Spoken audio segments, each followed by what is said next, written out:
الحمد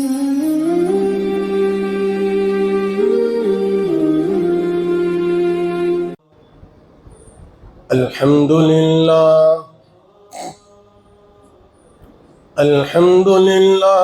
نحمده ونستعينه ونستغفره ونؤمن به ونتوكل عليه ونعوذ بالله من شرور أنفسنا ومن سيئات أعمالنا من يهده الله فلا مضل له ومن يضلله فلا هادي له ونشهد أن لا إله إلا الله وحده لا شريك له ونشهد أن سيدنا وسندنا وهادينا ومرشدنا وقائدنا وإمامنا وإمام أنبيائنا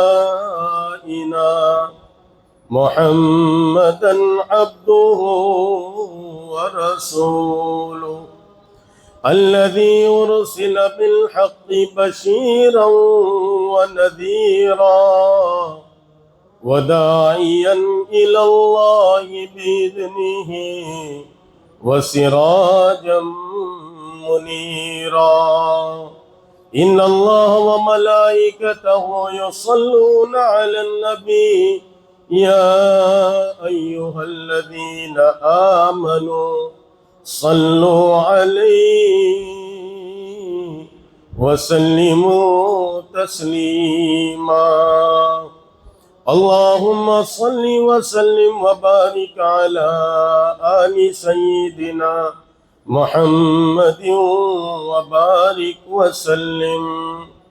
قابل احترام بزرگوں اور دوستو، اللہ رب العزت نے مجھے اور آپ کو ایمان کی بہت بڑی دولت عطا فرمائی ہے۔ حضور پاک علیہ الصلاۃ والسلام کی وسیلے کی برکت سے اللہ رب العزت نے ہم سب کو ایمان عطا فرمایا ہے۔ یہ ایمان بہت بڑی دولت ہے اور بہت بڑی پونجی ہے اور بہت بڑی مایا ہے۔